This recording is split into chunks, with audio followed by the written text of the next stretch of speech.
అనురాగ్ కులకర్ణి గారిని మాట్లాడవలసిందిగా రిక్వెస్ట్ చేస్తున్నాము. ఒక పాట కూడా అలాగే పాడేసి కూడా వెళ్ళిపోండి పనిలో పని అనమాట. మాటలు కూడా పాటల్లా ఉంటాయని. అందరికీ నమస్కారం. ఇక్కడికి వచ్చేసిన guests SKN garu and Anand Devarakonda garu and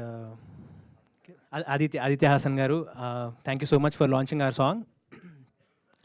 ఈ పాట నాకు సింజిత్ ఫస్ట్ పంపించినప్పుడు నేను లిరిక్స్ చూసి ఐ ఫెల్ట్ రియలీ హ్యాపీ. ఎందుకంటే I think we're the most luckiest generation. ఈ పాటలు రాసిన ప్రతిదీ ఎక్స్పీరియన్స్ చేయగలిగే అవకాశం దొరికింది మాకు. సో చిన్నప్పుడు ఆ పీచ్ మిఠాయి నుంచి అంటే ఈ పాటలో మీకు ఎక్కడ ఉన్న ప్రతి లైన్ నేను నా జీవితంలో అనుభవం జరిగింది. సో నాకు చాలా సంతోషంగా అనిపిస్తుంది ఈ పాట పాడడం. అండ్ ఇందాక చెప్పినట్టు నాకు ఈ పాటలో దేవుడు కూడా అడిగే వరమే కదా బాల్యం అంటే అనే లైన్ నాకు తెలిసి కిట్టు విశ్వప్రగడ గారి సాంగ్స్ అన్నిట్లో ఇది I think this will stand out ఈ పాట.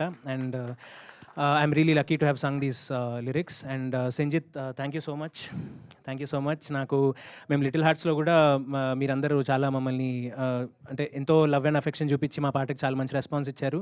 అండ్ ఈ పాటని ఇంకా పెద్ద హిట్ చేయాలని చెప్పి నేను మనస్ఫూర్తిగా కోరుకుంటున్నాను. And I thank Dheeraj garu and Srikar and Kittu anna and Sanjith for this wonderful song. Thank you.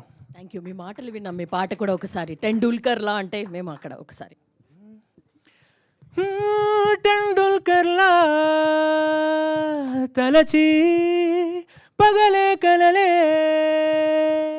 కన్నాడే గడియారానే మరిచి ఆనందంలో మునిగాడే. థ్యాంక్ యూ అనురాగ్ కులకర్ణి గారు. ఎస్, మా మ్యూజిక్ డైరెక్టర్